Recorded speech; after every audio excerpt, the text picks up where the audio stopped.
back to another episode of the Scaling Brokerage podcast.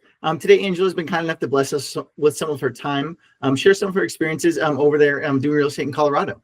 So I'll kick it right off to her. Let us tell us a little bit about herself and her business over there in Colorado. Hi, everybody.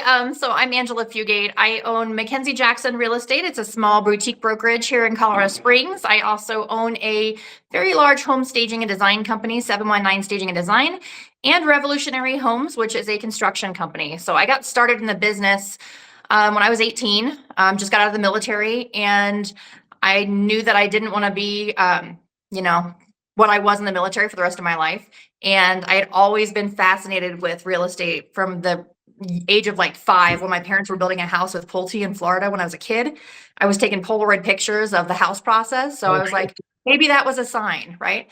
Yes, that's awesome. So I got my real estate license at 18. I started doing modular and mobile homes, actually, was where I got my start in construction. So I learned about a lot of how they're built, land, site work, all of that fun stuff. So the construction part of real estate has always been something that's really been fascinating to me. So that's how I got my start. So I worked on the East Coast for quite a while, and then got married to my husband, who was out here in Colorado, and moved my real estate business out here. So we've both been brokers now for quite a while. So he's prior military also. So most of our client base in Colorado Springs is military or prior military. So comes in handy. So. That is awesome. That is awesome. Just get one. Thank you for your guys' service. What branch were you guys in? The same branch? Did you guys meet in the military? We didn't actually. We're both Air Force, but we met through a friend of mine that I went to high school with. So, that's awesome. So he was in the military with him. So that's awesome. That's awesome. I know there's a lot of couples are created in the military. A lot of the people being so young in the military as well. Yeah. So just curious, but that's awesome. That's awesome. Well, tell us a little bit about, when first making that transition, coming fresh out of the military, going into real estate, what was that like for you at first? So when I got out of the military, I got out before I was supposed to. I had some pretty traumatic stuff happen while I was in, not to me, but to someone very close to me. And it was so traumatic that it caused me to have a lot of stress at the age of 17, 18. I couldn't make my weight. I couldn't keep my weight up. And I had a lot of mental health challenges because of what I saw.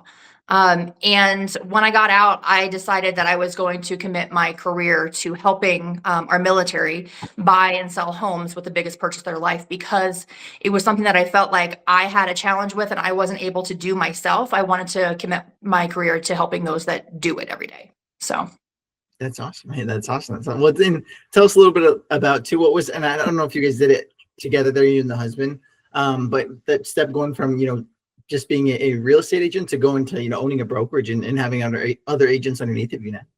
So I come from the New world. So once I moved out to Colorado Springs, I started working for a home builder, built that builder up, got them rocking and rolling, and then we kind of ran out of runway. So I helped my company, New Homestar, acquire another builder. And then we, again, built that company up to a much larger company. So I come, like I said, from the New world. So I understand construction at a really high level. So while I was doing that, my husband was going to college using his GI Bill from the military and getting an MBA, because I knew that, I wanted something that was going to be sustainable. He didn't love his career that he was in. He was an Arabic linguist in the military. So that's kind of an interesting career when you get out. That we don't want to talk about. Hard transition, I could imagine. Right, not a lot of jobs. Yeah.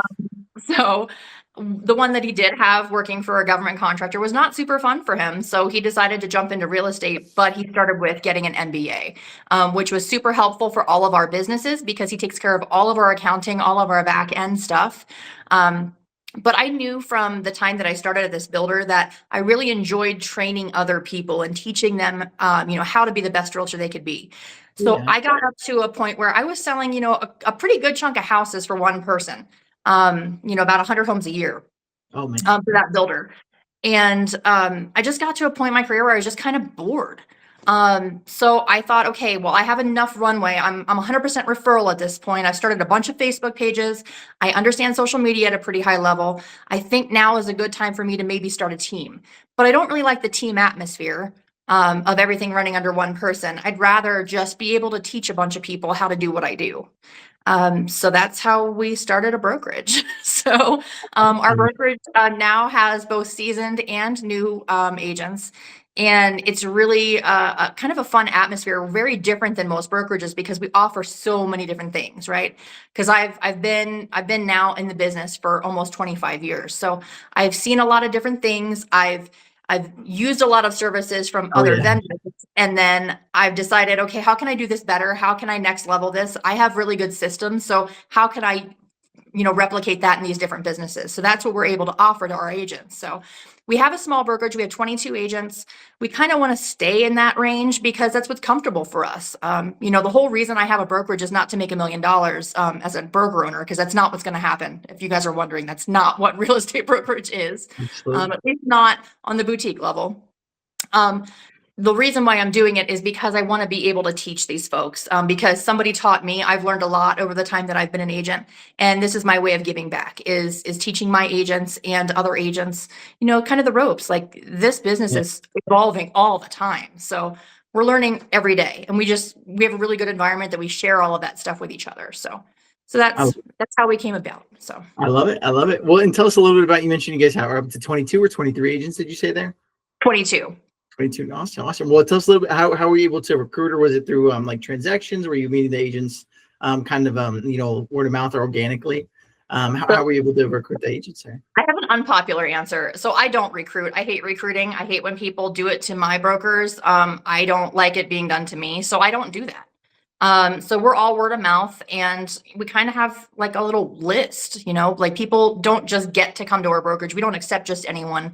It's really important that, if we are bringing someone on, that we all make that decision together, because one bad apple will absolutely spoil the bunch, I have found. Yeah. So, and we've had a lot of growing pains for sure. So, but growing slowly and the right way, safely, I feel like safe growth is really, really, really important. So, Absolutely. yeah, so we're not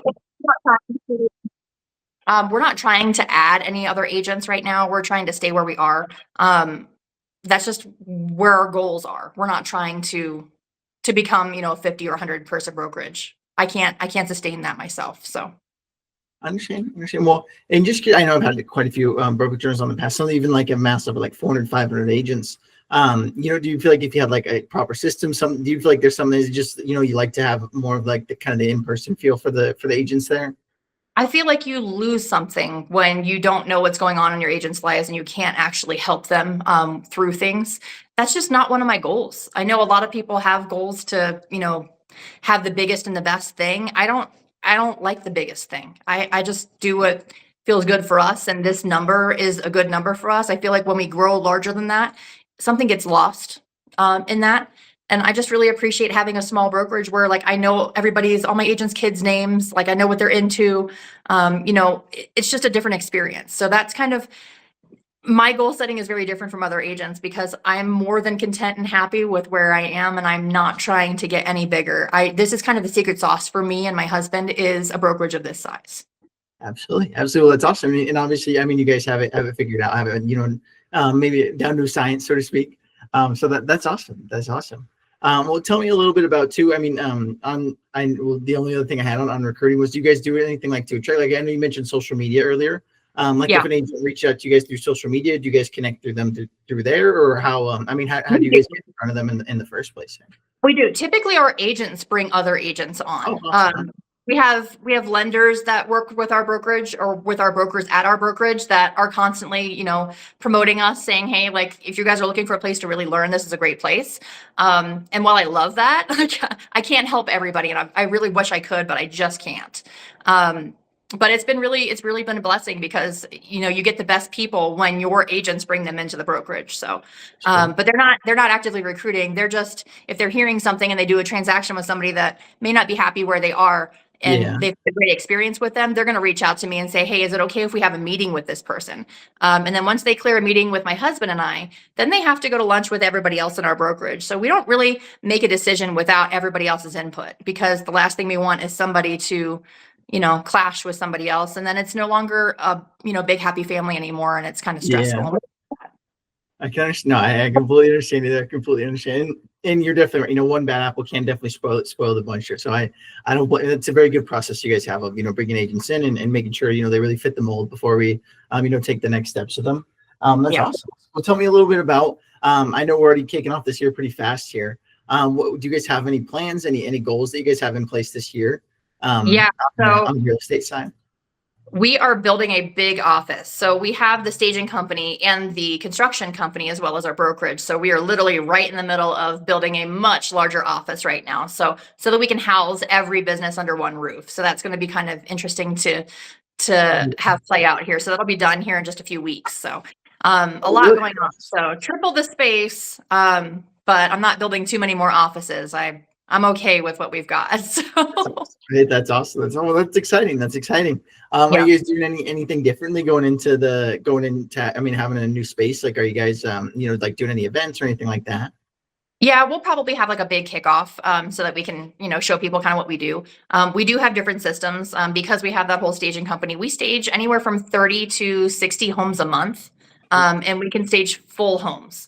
On top of that, we have the construction company that we have now been doing a lot of big projects for a lot of other realtors, not just our clients. So when we first started the construction company, it was started for me to make it easier to get the listing for all of our agents, because I would go in and offer my money and say, hey, we will renovate this house and bring it up to the standards so that we can sell your house for top dollar, and then we'll bill you at closing. What it costed us plus the small Yeah. profit. So a lot of people weren't able to do that, but we were. And we did that for, oh my gosh, I think at one point I had like $400,000 or $500,000 out waiting for closing. But we have a whole construction team that's in-house. So they're not just contractors, they're salaried employees. So that's kind of nice because we can control where they are.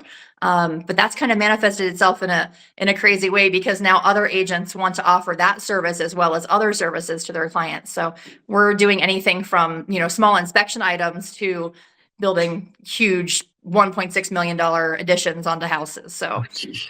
pretty crazy. So Well, that's awesome. And that just speaks to, there's so many different avenues, so many different niches, geez, can't talk, Yeah. that we can find in real estate that, may not be, being fully taken advantage of in our area already. So Yeah. it's really awesome that you guys are able to, Definitely. find something that kind of coexists with the real estate company. For sure. And it's really helpful if we're in a down market on the real estate side. We're on a up market on the staging and the construction side. So there's a lot of, when you have all those different venues for income, all the different revenue streams, it makes it a lot easier to, keep an eye on your budget and keep an eye on your bills and have a little bit of a safety net, because when one's slow, the other ones are busy. Yeah. So that's what I've kind of learned over the years is you got to have a couple of different things going on. And it actually helps me to know what's going to go on in our market. As I'm seeing trends on one side, I can kind of tell that the real estate side is going to like start picking up, or the staging side is going to start picking up, or the construction side, depending on, what I'm seeing trends wise on the other company. So it's kind of cool. You can control that and you get a lot more data that way. Absolutely. Yeah, no, it's great to hedge, kind of hedge our companies in a sense, having one company that's going to pick up when the other one gets slow and vice versa. That is awesome. It's something that, is very unique in real estate that you can't do in a lot of other, markets, a lot of other businesses. So that's wonderful. That's wonderful. And tell us, if you had a new brokerage owner getting started in today's market, with everything just passing, COVID, NAR, all the things in the past couple of years there, what would be kind of your advice as, for them to get set up and get started in today's market? I would say, based on what I know now, go as slowly as you possibly can. Don't just add 30 people all at once. It's just a recipe for disaster. You can't control things. You need to build your systems first and then start adding people, but add people slowly. And make sure that you're very choosy with who you bring into your team and into your family, because ultimately that's what it's going to be. When you're a small broker owner, you're bringing all of these problems home every day. So sometimes you're even working from your house, but yeah, so I would say build really slowly and teach these agents the way you wish that you were taught when you first started in the business, because I think that that's something that's super helpful for people, is learning the way you wish you were taught.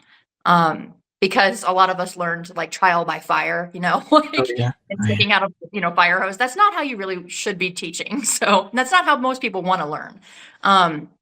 But learning the different personality types and the psychology behind sales and marketing is super, super important. And you can use that to learn how to teach each agent individually, because they're going to receive knowledge differently. Yeah. Oh yeah. Most definitely. Yeah. Not every not every tool is going to work for every agent the exact same way. Perfect. But that's awesome that you take that hand holding or kind of nurturing approach with the agents. Make sure that they're all on board with bringing new agents on. Make sure that the family still feels like a family. That's awesome that you guys do that over there. Yeah. Well, tell the people a little bit about too, Angela. Where can they find you at? If they're interested in maybe anything that you spoke about here today, interested in getting connected with you through one of your other businesses, maybe even as well. How can they get in touch with you? Yeah, so I am terrible at Instagram, so don't even bother finding me on there. It's a hot mess. You don't want to see it. But you can find me on Facebook with all the old people. So you can just pull me up under my name. My name is We love Angela Facebook. Fugate. We love Facebook. And you can find me on there. All of my businesses have their own page, Mackenzie Jackson Real Estate. Mackenzie and Jackson are my kids, so that's what the whole brokerage is named after. Okay, and I appreciate. I wrote that down before we got on the call. I meant to ask you about that, so I'm glad. Thank you for bringing that up. Yeah, so it's That's my awesome. kid, it's not me. So I can't be that person that names stuff after me. It's just not in me. And then we have Revolutionary Homes on Facebook. That's one of our building company, construction company.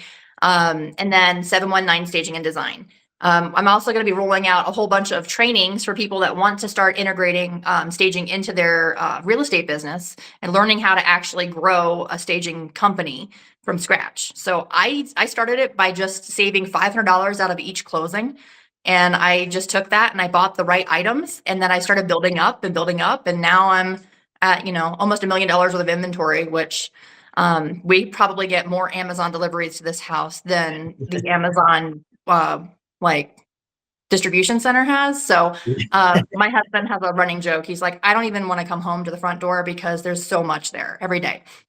But we're opening our own Amazon shop so that agents can go in there and order what they need for each house based on a color scheme and number of bedrooms. So makes it a lot easier, takes the guesswork out of it. I learned a lot. I made a lot of mistakes when I first started. So knowing what I know now, I can help people not make those mistakes and not waste that money and buy the right items up front. So we're doing that. And then, like I said, we're moving into a huge office, new office building with a massive warehouse so we can house all of our staging stuff and have more room to grow. So It's very awesome. excited. So, but we're in Colorado Springs area. We service, as far as staging goes, we serve all of Colorado. And then we will fly to you if you need a vacation home staged anywhere, or you want to start a staging business and you want to fly me out to do a consult. We do that too. So we've done several in other states, Florida, anywhere that's warm. I'm happy to go. We've done a few in Las Vegas. Anywhere that has an airport, I can get to you. I'm happy to fly out and teach you. I love it. I love it. And we'll have everything linked down below for you guys. So if you guys have any questions about the staging, real estate, anything, you're in Colorado, maybe looking to get a property, anything in between, we'll have it linked down below so you can get in contact with Angela. But thank you so much for coming out today. I really do appreciate you, spending the time with us on the podcast here. Absolutely. And I'll make sure that you guys have my phone number as well. If anybody has any personal questions or anything like that you really need answered, you're welcome to call me and I will get back to you as soon as I can. Wonderful. Wonderful. We'll link that down below for you guys as well.